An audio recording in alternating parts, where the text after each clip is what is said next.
And we're live. Greetings and welcome to another DML Common Salon. It's April 29th and we're here for the second unit of the four-part design-based research strand led by the DML Hub and Dr. Kylie Pepler. Today we will continue our conversation related to co-design and collaboration in design-based research and consider questions related to three main topics: establishing relationships, co-constructing the design process with participants, and sustaining a project and participation. I'm Lindy Johnson, and I'm an assistant professor of curriculum and instruction at the College of William & Mary here in Virginia, and I'm co-facilitating the salon with Anna Keune from Indiana University. I'm very excited to welcome our invited panelists today who will be sharing their stories from the field: Nathan Phillips, Becca Woodard, Ryan Risch, and Krista Bowen. Thank you for joining us. So I'll now let everyone introduce themselves. Anna, if we could start with you. Sure. So hi everyone. My name is Anna. I'm a second-year doctorate student at the Learning Sciences program at Indiana University. Dr. Kylie Pepler is my advisor, and my current interests really center around making and sort of the larger making movement. But I really got interested in participatory design through my work at the Aalto University in Helsinki, really collaborating with my Finnish colleagues there, as well as teachers and students across Europe to create this participatory design model for educators to design learning activities. So I'm super excited to be here today and learn from all of your projects and work. Great, thanks, Anna. Nate and Becca, will you go next?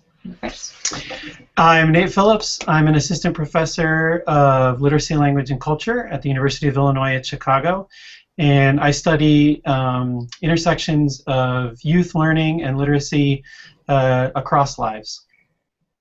I'm Becca Woodard. I'm also assistant professor of curriculum and instruction here at UIC. I study writing, making, and teaching, and kind of the intersections between those things. Great, thanks. Ryan, do you want to go next? Sure. Hi, my name is Ryan Risch, and I'm an assistant professor of English education at Kennesaw State University, and I'm currently serving on Krista's dissertation committee. Great, thanks. And Krista?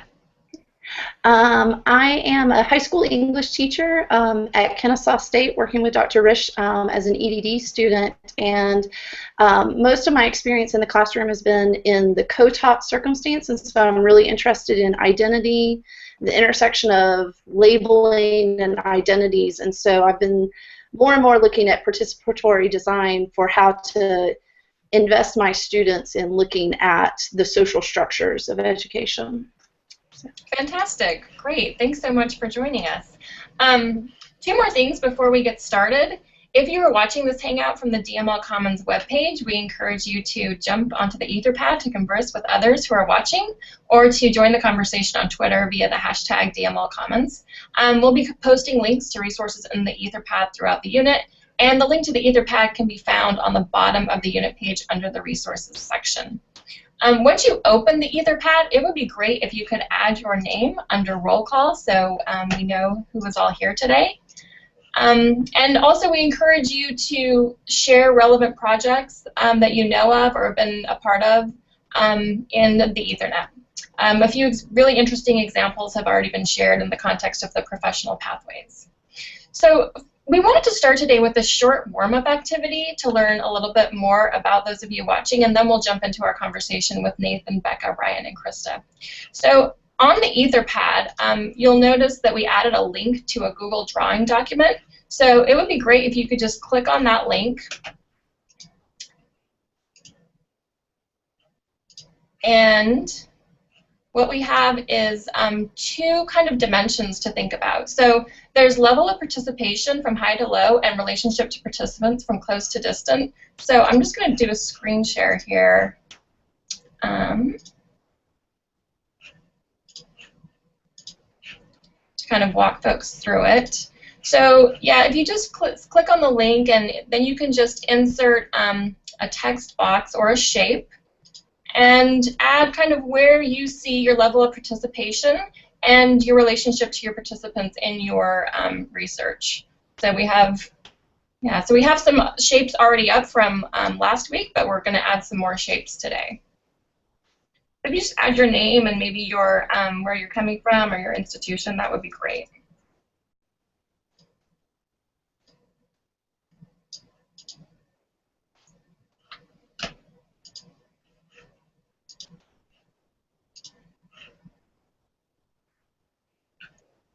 Okay, great. So to set the context, we wanted to ask our panelists today to share a little bit about their design-based research and the specific projects that kind of highlight collaboration.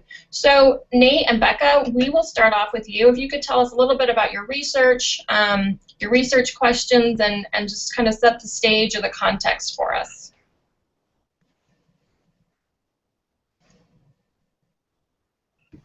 Sorry, we needed to turn our microphone on there. No worries. So we are going to talk about a project that we're working on together, and the project that we're working on together is called Convergence Academies. And Convergence Academies is something, Becca in a second can kind of talk about how this relationship was developed, but something that we walked into that was taking place. So we both started here at UIC almost 2 years ago now, a year and a half ago. And Columbia College Chicago and Chicago Public Schools had implemented a school reform model, whole school reform model, using digital integration in 2 CPS schools. So 1 elementary school and 1 high school. And the model is really big, so we wanted to connect people up with the link, which we put on the Etherpad, to convergenceacademies.org, which will help you get a sense for the whole kind of model there. But our piece, through a grant from the Hive Chicago Network, and we've got a link to Hive Chicago there also, has been to do some ethnographic research in these sites. It's also design-based in the sense that we have an active role in contributing to the design. So although we did not develop the model, and we are not employed by Columbia College or CPS as active kind of participants and staff in creating the model, we have set up, and our partners with Convergence were really interested in our participation in the design process. So that's kind of a part of what we'll be talking about. And I should say the 2 kinds of spaces where we're doing research, Nate's looking in a space called the Digital Atelier, which is a space situated within the school that it's kind of third spacey. Do you want to give the Digital Atelier? Yeah, so if you're familiar with what have now become called Homago spaces, hang out, mess around, geek out spaces, kind of the initial one of those was the U-Media space in Chicago Public Library, in the downtown public library here. There now are spaces like that in libraries all over Chicago and in other libraries and places too. So we think of it as a hybrid learning space or a digital studio space, and we think it's the first of its kind that's inside of a high school. So it's both used actively during the day by teachers and students for various aspects of learning, making. There's digital resources and tools there, but also used as an after-school space in which students can kind of self-direct their learning. And throughout, there are digital media mentors who can guide what's happening in the space. And digital media mentors are kind of a new take on teaching artist models, except they're embedded in the schools long term. And I've been looking specifically at the professional development with teachers and the partnerships between digital media mentors and teachers at the elementary level.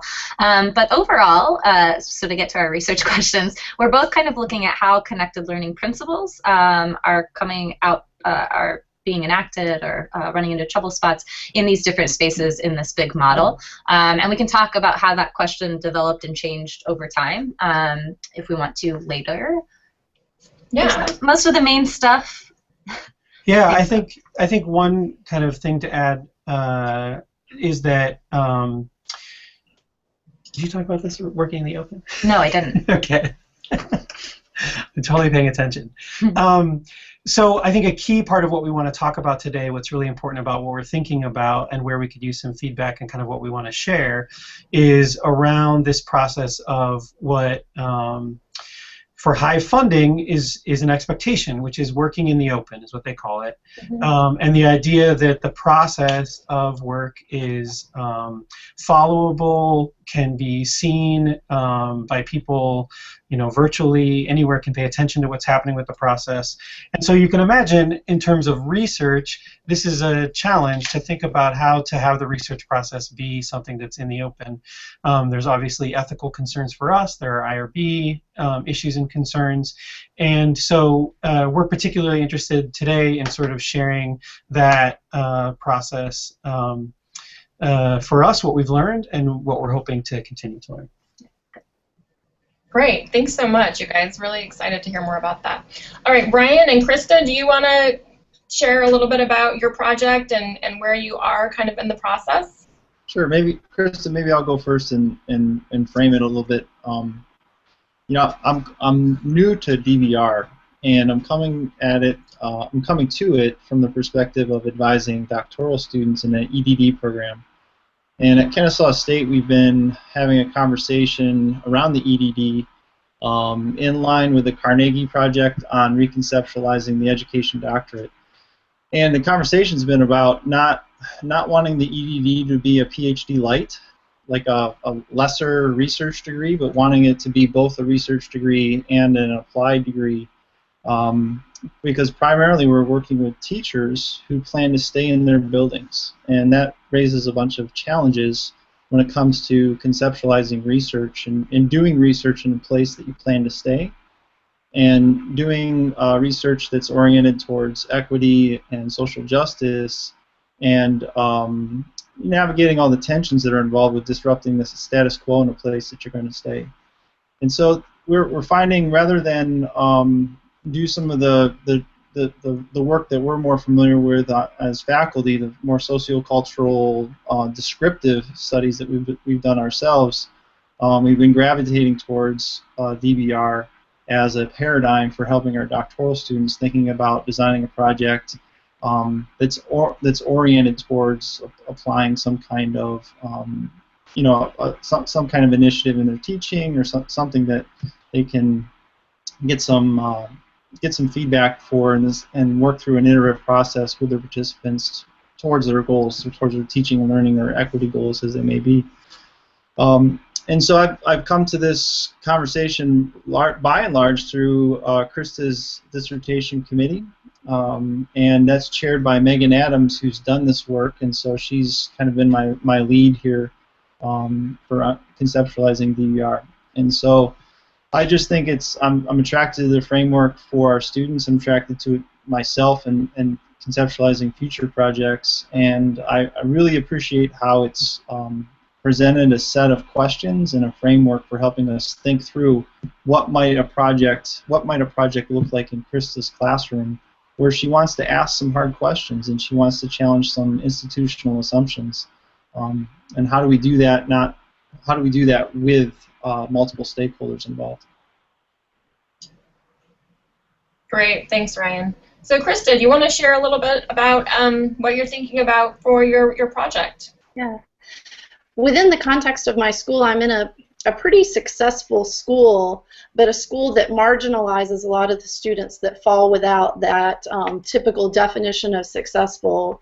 We have high test scores, high GPAs, but I see the way that the students that fall outside of that definition of success increasingly labeled, whether that's SPED or RTI or even 504 and remedial and all those labels. And then even the kids that are deemed successful by the school are labeled as well in lots of ways: gifted, magnet, STEM, all of these different ways. And so when I think about what's happening in my classroom, AP, honors, on level, all of it, it's just a fruit basket of labels. That the interactions in my classroom are mediated by those labels, and the students are taking up, in many ways, taking up patterns of activity that are that they're fulfilling those labels, and it's problematic on two ways. So what I would like, and this is where I would like to engage my students in having them a part of the inquiry, not in a full participatory design, but in charging them to question and look at, both through the literature and through looking at their own social worlds. I've been looking at Holland's book on identity and Beach's book on identity and having them question their place. And so that's why DBR and what Dr. Risch was talking about with wanting to intervene as knowing that my place is in my classroom, that I don't know if I'm content to just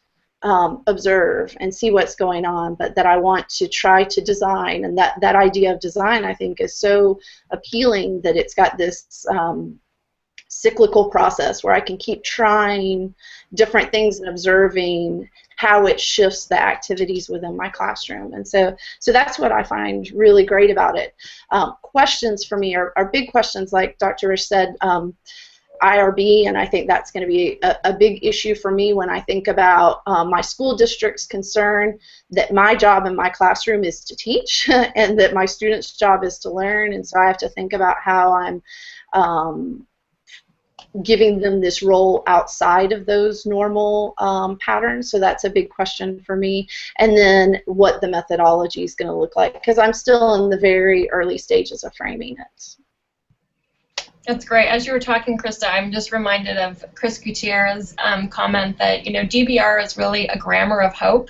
And I think, as you know, I was a high school English teacher, and so when I think about all of kind of the interventionist activities that you want to engage in as a teacher to make a difference, I think that DBR is such a great methodology kind of for what you're looking at. So thank you so much. Yeah.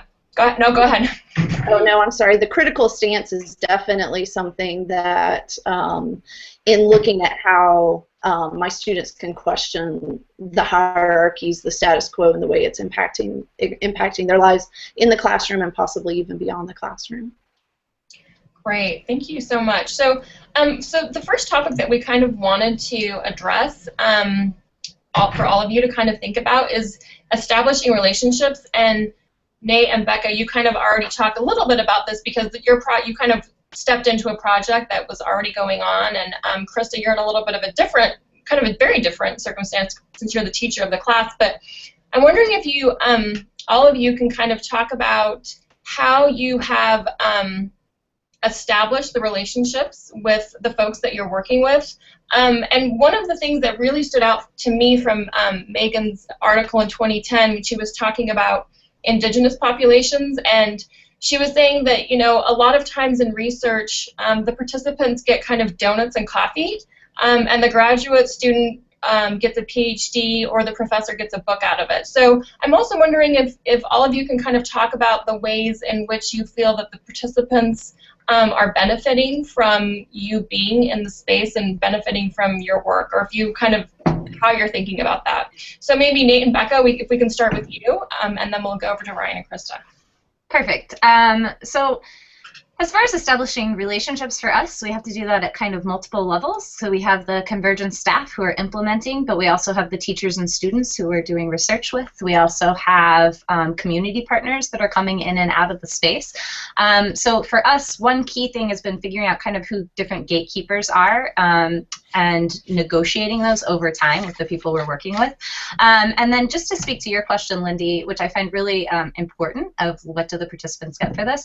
One thing we worked really hard for in our IRB was to allow participants the ability to name themselves if they so choose. So for example, for me, I study teachers and writing. It was really important to me that I could co-author with teachers if they so choose and are interested, and that they are able to do that and to get credit for those kinds of things. But it took some time and some work to like make that happen on our end from IRB side especially. A piece of that too is really choice. So the way Becca said, you know, if they chose to, part of establishing relationships, and this was hard, was to think about what could potentially, what we might want to say that would be hard to hear, or might not be what our partners, you know, hoped would come out of the project. And so we were really explicit in that conversation about our ownership over the kind of intellectual contribution, what we wanted to say, and their ownership over their identities with relationship to what we would say. So we felt really protective of them and their agency in the situation, and also protective of our work. And I think that's a really tricky balance. But we, in our process, were really explicit about what that would look like, and in our conversations with them and with each other about what would be possible and how we could approach that in a way that was ethical, and that wasn't researchers kind of saying, look, here's how it's going to be, we're going to come in and do this and then leave or something, that we would be active participants.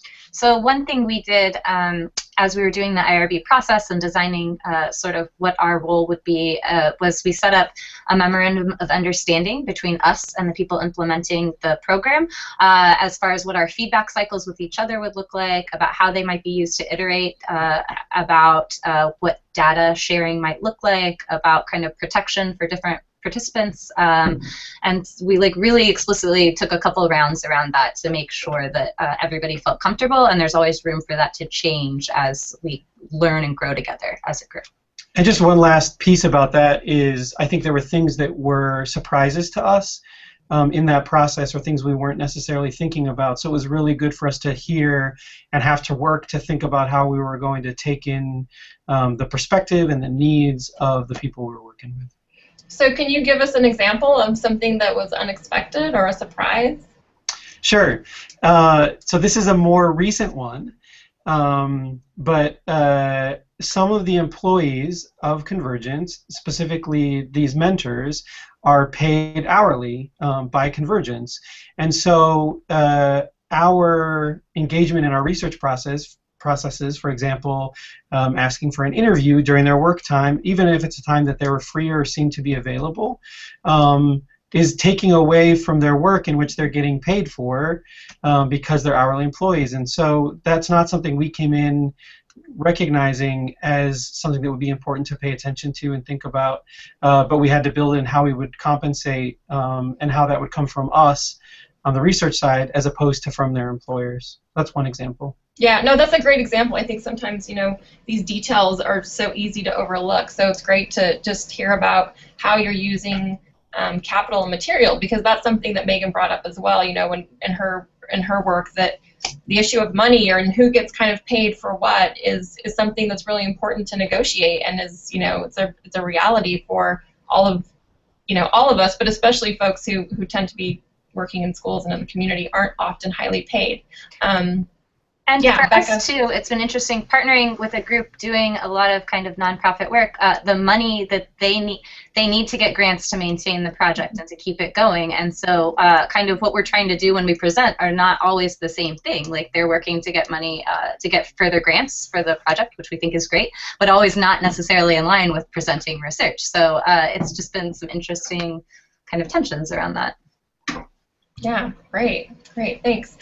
So Ryan and Krista, do you want to talk at all about establishing relationships, or what, Krista, how you're thinking about what your students might, the ways in which they might benefit from the work that you're doing? Maybe I can sorry to jump in here, Krista, but maybe I'll provide like an overview of kind of the relationships that we have, and then Krista could speak more specifically about her building in her classroom. So our university is a large comprehensive. I think we're up to 32,000 students, and we're a comprehensive teaching university without a medical school. And so IRB really isn't an issue at the university. However, where we're situated in Metro Atlanta, we work with these large school districts, and Krista's in Cobb County, which I believe is the 25th largest school district in the country, 16 high schools. And these districts have IRB panels themselves. And so the issue becomes negotiating the district's IRB, and one of the stipulations that they have is everything that in the research has to align with standards and educational outcomes and the strategic plan of the district. And so there's a lot of massaging and negotiation that has to go on there. Also, and I'll let Krista speak to this, but there's also going to be probably a lot of expectations or a lot of negotiation around outcomes and goals of the study with the participants potentially because Krista may be introducing an intervention that's not necessarily in their, I don't know how I want to say it, in their perceived best self-interest in terms of the college and career readiness narrative that she may be trying to disrupt in part. Yeah. All right, let me unmute that. Okay.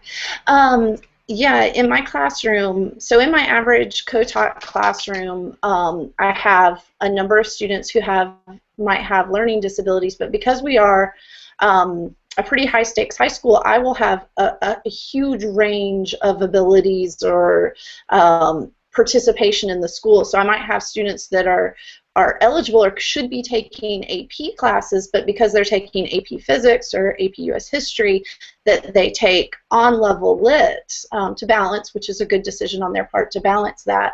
But because I have all of these different students who have different ways of doing school coming together in one classroom at one time, those identities and labels are coming to force in the way that they engage in my classroom. And so they're not just engaging as I am this student, but I am this student who is not passing, or I am this student who is not a learning disability student. So I like to think of them as they're like exerting identities based upon who they're trying to distinguish themselves against in my classroom in a lot of ways. And that's where it becomes challenging to destabilize those identities, because they, let me put it on the school first, or the institution of schooling that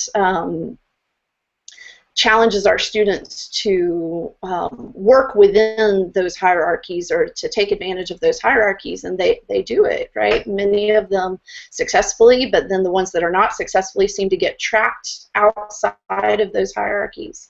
And so for me, when I think about what my students gain, is I think an ability to step away from those hierarchies and to engage as people, and that they gain some empowerment or some awareness of how the social world is influencing the way that they engage with the literature, with each other. And so that's what I guess I'm looking for the most, some easing of those institutional labels and hierarchies and the identities that my students take up because of that.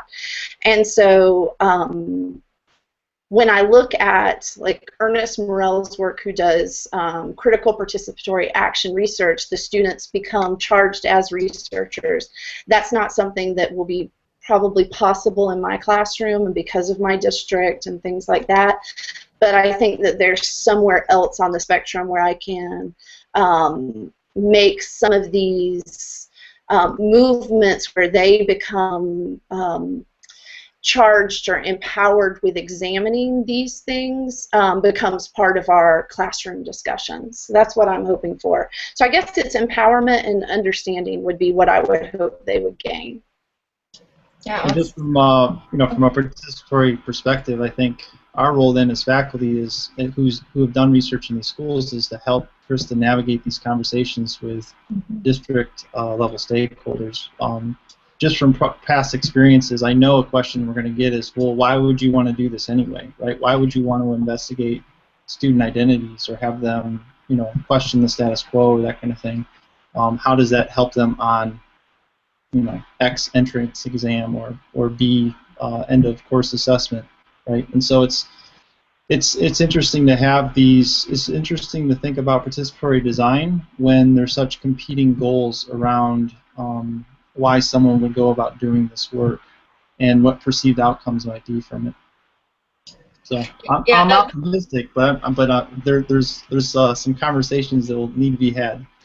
Well, yeah, I mean, it kind of seems like your role in this, Ryan, is like a cultural broker, because it's like you kind of know the standardization language and the policy language, and how do you kind of translate what you really want to do so it makes sense to those folks who might not see the value in it. I think it's a really important role that you're going to play.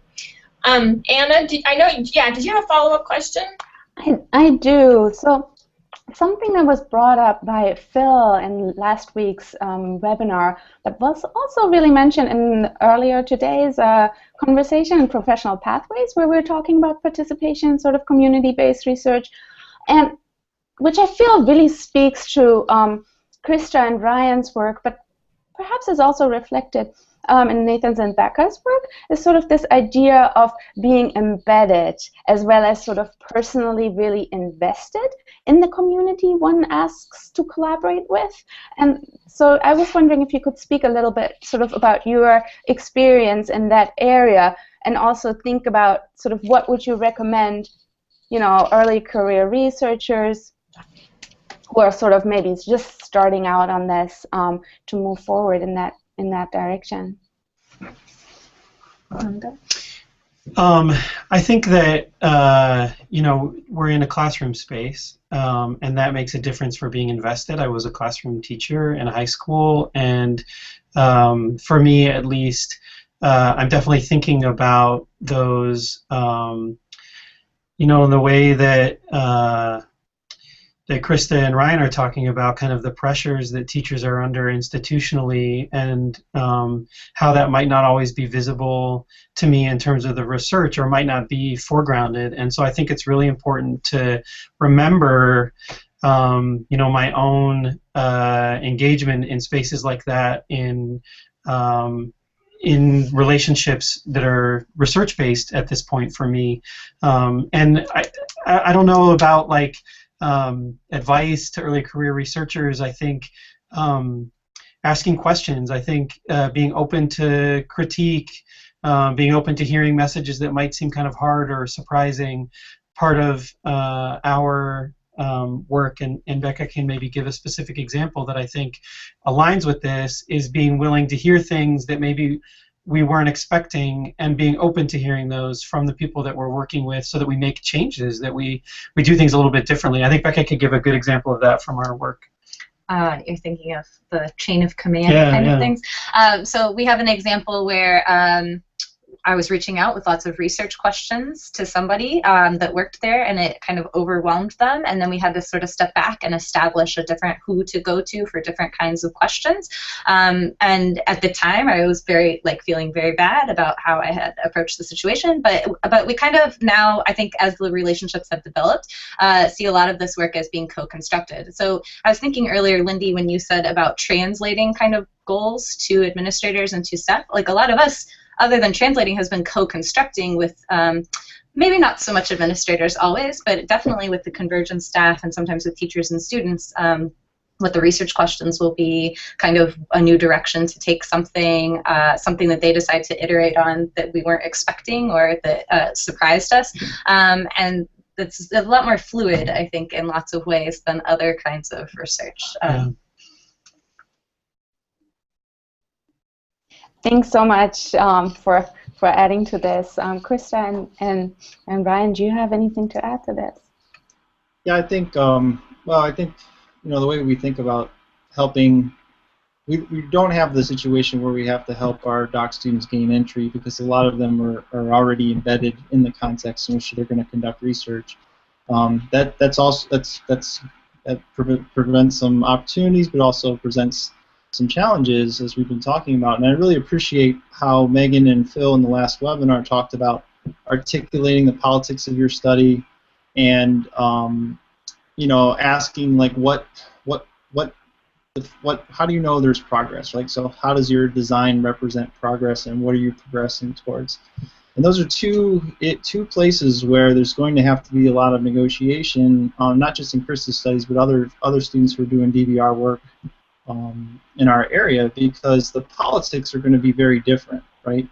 And I think at some point we have to have those conversations on different scales, right? So we can talk about the politics of the study and the politics of Krista's classroom and the immediate stakeholders, but it would be a disservice to Krista professionally, but also maybe too far beyond our own roles in this, to discuss the larger politics of, you know, state, you know, local, state, the university's role, that kind of stuff, because there's a lot of landmines here to step on when negotiating these competing ideologies and these ideas of what a research study should do in a classroom. And then in terms of what counts as progress, I think is also you know, interesting to think about as well, where, Krista's going to have to implement a design and collect data that indicates movement towards some kind of goal, right? And against the tension of a school district that has particular ideas of what outcomes are and what they look like and how you measure them. And so it's interesting to do this type of work now, where your design maybe, or what you're progressing towards may not be measured in the same way that the assessment framework of schools is currently set up, if that makes sense. Yeah, definitely. Krista, do you want to add anything to that, or just share your thoughts on that? I mean, you are embedded in the setting in a very real way. So do you want to talk at all about how you're kind of negotiating that balance of being a teacher and knowing that you're getting you're an employee of the state or whatever, but you also kind of want to do this empowering work for your students? Sorry. Hang on. Oh, sorry. Oh, we can hear you. Yeah, we can hear you. You're good.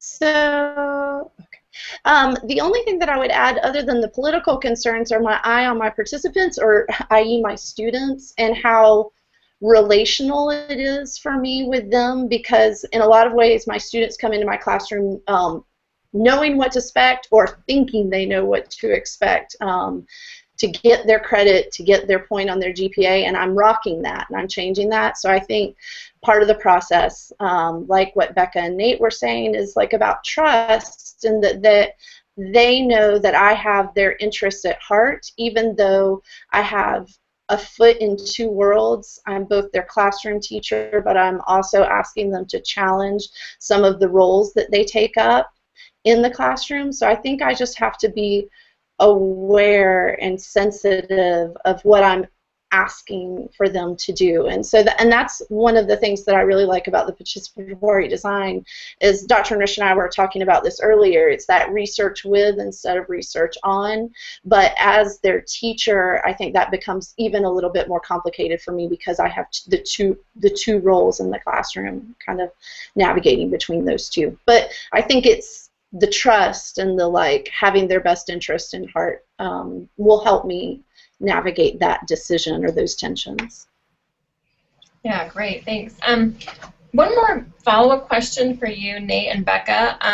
We are actually going to be engaging in a redesign of a high school here in Virginia, and I'm wondering if you can kind of talk about how you balance your time in the school with everything else that you're required to do. So can you kind of talk details about how you manage that?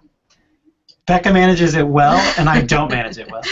That's how we manage it. No, it's super challenging. And we do have a team of graduate students that are working with us, and that helps alleviate some of the workload. But as we've all been talking about, a big part of this is being present and showing up and building relationships. So at least for myself, I try to show up at least once a week for a few hours, but then have graduate students going in at other times. I think Nate spends considerably more time than I do, which is part of his time management that he's referring to. I mean, I think Becca's right about being there. If you're not there, then it's hard to be engaged, and so that makes the balance really difficult. Yeah. But I can give an example. So we just, our team, us and the Convergence staff just presented at AERA, and we had lots and lots of meetings building up to that. Whereas if it were just us, we might have met once potentially, but it was something that had, in a different context, may have been a very small time commitment, but in a partnership led to a much bigger time commitment, but in lots of good ways, and it made us think in new ways, and it led to different kinds of papers than we would have written otherwise. But especially as people working towards tenure, that can be challenging. So I think it's definitely I'm glad you asked that question, Lindy. I don't know that we have a good answer for you. Yeah. So Nate, do you try to go in, one day a week, or do you kind of try to follow a certain project through? Because this really is as somebody who's working toward tenure, and also realizing that you could almost spend every waking hour there because there's so much going on, and there's so much kind of excitement. And so how do you schedule that, Nate? So I mean, part of this process, which has been interesting for me, is a sort of refocus or shift from what I thought I was going to be interested in, and from how I thought I'd be able to contribute to the model. And those things that I initially came in with, I think I'm still interested in. So my initial questions are kind of always about students and student learning. I have been going in 1 day a week and hitting the day that the mentors are meeting together who work in the after-school space, and then staying throughout the after-school space. So that typically, I'm feeling guilty because I did not go this week, but typically I'm there for, you know, anywhere from 3 to 6 hours a week, and that's on the 1 day.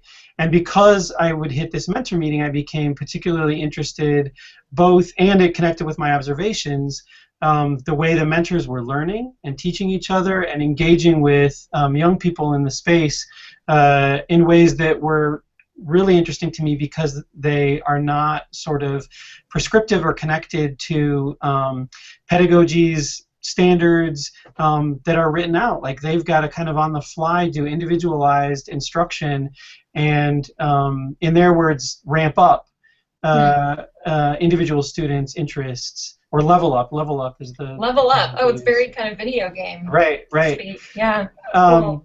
So I think one thing to say is to be open to those, to your engagement and participation moving you in different ways. And I just want to add one thing. One thing that's been really helpful to me is that Convergence has a big focus on students, teachers, and digital media mentors documenting their own work. And so that's an extra data source that we don't need to be there to observe every single thing that happens, that we can rely on participants' own versions of it and talk to them about it and trace those kinds of artifacts, many of which exist online and for me. And so I've been thinking about different kinds of data sources other than intensive observation that could also be really powerful. And I think I'm just starting to get into that kind of data and what I might be able to do with that from somebody who's typically done a lot of more ethnographic kind of observational work. Yeah, interesting. We have a question from our audience. So Anna, do you want to jump in with that? Sure. So here's Karen, sort of really interested in learning more about design-based research with a slightly critical question, perhaps. And so she's asking, doesn't starting a study with the notion of progress is a goal skew the study from the start? And what happens if and when there is no progress? And so I think that this really relates to something that Megan Bang brought up in last week's discussion on sort of listing out sensibilities of community-based partnerships. And so part of this question, part of her list was this interesting question on how research, on sort of how research engages in strategic transformation of institutional relations. And so I felt like that question that Karen asked could be really maybe bridged by the experiences that maybe Krista had so far in her practices. Would you like to speak to that a little bit? I think I've been in a directed study with Dr. Risch, and we've been talking a lot about what it means to see progress and in understanding what one could hope for in your classroom, and to see how, if we're talking about widening what it means to see literacy practices, because kind of an ongoing conversation is that we've seen just the narrowing of literacy practices in our classroom and what it means to engage, and that everything is becoming more and more skill-based. And so what we want to try to do is to widen the options for that, and so that it has more of a sense of authenticity. But that's challenging, and that's a huge challenge. And so when I think about progress, I'm thinking about that I may not see it immediately, that because my students are so in the day-to-day process of school and meeting this timeline, this assignment, doing this so that I get this score, and I'm trying to ease that, probably not break it, that's probably the wrong word, but ease that, give them a space where we can leave some of those pressures and some of those identities behind. And so I'm looking for moments or increments where we can engage in something more authentic, and I guess I would gauge that as progress, and then hope that later, that down the road, the students would have something more once they're outside some of these institutional norms. Does that answer the question at all? So, and how do I gauge that in my study? Do I bend that at all? I don't know. I don't know if maybe somebody else can speak to that, but I guess in looking at having ethnographic methods and really understanding how the culture of my classroom is operating, I'm going to look, and with a teacher's heart of knowing that I'm going to look for moments where we ease those, and I will call that glimpses of progress. So I think this is a really important question, and part of the Twitter conversation right now has me thinking about how complex these spaces are. So it's kind of like transformational for whom, and change for whom.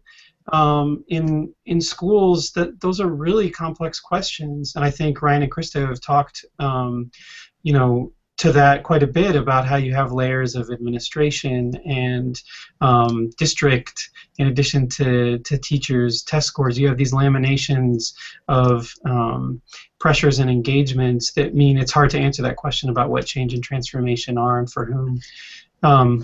Yeah, and I think we see that because progress in lots of ways means like changes in standardized test scores, and so Convergence has a whole other thing that's collecting that kind of data, and then progress as it means to the teachers or to the Convergence staff or even to us might take on different forms, and so I think, like Krista's point, we've been thinking about what would that actually look like, and being really honest about changes that are happening, and maybe that's not always progress. But so we try to, I think in many of our meetings together, we talk about, I don't think we try to do lots of good, bad evaluations necessarily. We just do like this is what's happening, and here's what's challenging, and here's what seems to be going well. And we give recommendations. Yeah. In our particular case, those can be taken up or not in different ways.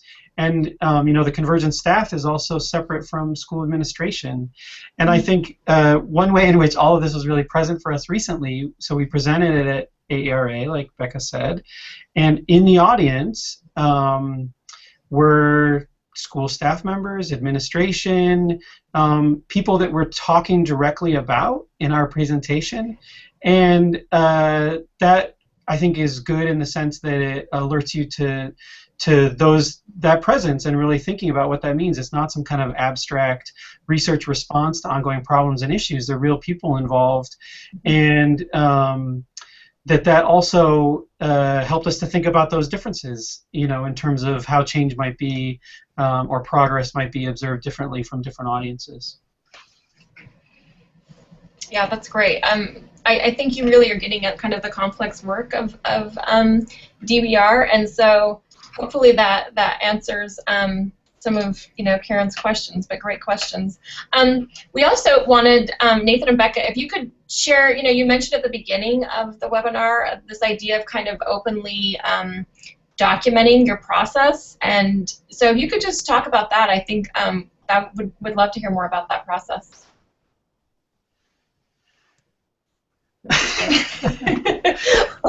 Or tell us what you're thinking, or tell us what's hard about that, or Well, so this is a conversation just even coming into this webinar, to this discussion, that we had quite a bit, because working in the open, in our case, we're telling you precisely where our context is. You have a website you can link, you can go see those people, and that's attention to think about how to talk about that process of working in the open. So on the one hand, they're very open blog posts about their process, the things that they're learning, and those processes internally for them, for teachers and for Convergence staff, Becca could maybe talk a little bit about this, have sometimes been tensions. So I think one thing we're really saying is it's difficult for us to figure out how to do this well, and think about what working in the open means. So we've tried to be, in terms of like our documentation with our research partners, with the people we're working with, are really open about what we're doing. But I think I struggle to articulate in this and other projects the ethical concerns that are in my head, the IRB concerns that are in my head that might keep me from being able to work in the open in a way I think maybe outside of this research paradigm it would be less understandable or doesn't seem to be as much of an issue. And the working in the open happens at like all different levels of the research. So the teachers in the school are expected to blog to document their kind of learning and things that are happening, and they've had lots of tensions arise between administrators and teachers, between teachers and Convergence staff over what are the expectations for this, over audience and who's even reading these things, which connects, of course, to purpose and what are we doing this for, and time being a major issue. And so when thinking about kind of a political kind of stance towards this, is like, is it fair to ask teachers to do another thing, to document another thing that they're doing without giving more time and money towards that? And one solution that has happened is that there's an extra stipend now happening for some teachers to do blogging rather than a requirement that all teachers do blogging. So they've been kind of iterating on what that might look like and how working in the open will, from the teacher perspective as well. And is that so? Can you talk a little bit more about what benefits you see from working in the open, or this is just kind of part of the ethos of the Convergence Academy and it's something that they kind of want to promote? Is that kind of the idea behind it? Because I think it's pretty unusual for researchers, to be working in the open. And I mean, there are all these constraints with IRB and anonymity and protecting participants. So I can see that as being like a real tension that you have to negotiate. Yeah, I think the push comes actually from Hive. And from who we're getting grant money from. Right, we have grant money from. Sure. So, okay. Yeah. And they're Mozilla partners. So Mozilla is a partner with Hive, and Mozilla's really about working in the open from the perspective of production of programs and applications. Right. And so pushing that into the space of the work that we're doing as well. So that's where it's coming from, and I think our partners at Convergence have really taken it up and run with it and done some great work in terms of what they're sharing out. And I think it is rare for researchers to be in that space and to think about what the benefit is. And I mean, your question, Lindy, about why we see a benefit, I don't know, maybe Becca has a sense of that. I think I feel tension, I see lots of potential benefits, though. I've learned so much by trying to do working in the open with the team. It's like informed the direction, like what we're going to study next quarter is directly informed by these kinds of relationships that we've set up and talking to each other very openly about data. So and for teachers, so because I study teachers, I see lots of really great things of being able to position yourself as the expert who documents things in their own classroom. I see like some real potential there if there's audience and purpose behind all of it, not just an additional requirement for something to do. Yeah. One other thing that comes to mind about working in the open, and I think I'd be interested in Krista and Ryan's response, and Lindy, your kind of thoughts about this too, is your openness and vulnerability sort of as a researcher in the space. And what I'm thinking about is a recent experience when I was in the digital atelier, and it's a question around how to position myself as a researcher, because young people are coming and going in the space. There's no clear, like, introduce yourself sort of time or let them know what's happening. So I typically sit in a place beneath a whiteboard that has a thought bubble above my head that sort of says who I am, and anybody could come say hi, which was a recommendation of the mentors who are working in the space. But sometimes I get picked up in conversation. So one day there was a really intense conversation taking place in which one of the mentors said, well, let's ask Nate about this, like get his input in the conversation that's happening in the space. And that's another version of working in the open. That's not quite what we're talking about, but I think is certainly part of ethnographic research and participatory research. But I would be really interested in the rest of you if you have any thoughts about how you're positioned within your spaces and how you engage in particular with young people as you're in that sort of observational role. Yeah, Ryan and Krista, do you want to speak to that at all? Well, as I'm listening to you, Nate and Becca, talk about their project and the openness that's that they're both engaging in that's is asked of them, and also Megan and Phil's conversation last time about shared governance of the research. I'm realizing that DBR really challenges a lot of the assumptions around mentorship of doctoral students, right? And so in Krista's case, she's really thrown in the middle of some competing institutions and some tensions. And by and large, she comes and meets with her committee. Her committee advises her on how to do these things, but then she's left to do them herself. And it's not that. So in other words, the dissertation committee is not part of the shared governance in the sense that it's not out in the schools with Krista, helping Lindy used to talk about brokerage, but brokering these tensions and that kind of thing. Certainly in other models where doctoral students are working on a larger project of lead professors and that kind of thing, this is possible. With these one-off dissertation projects, it really challenges a lot of assumptions and the traditional structures for advising doc students. Yeah.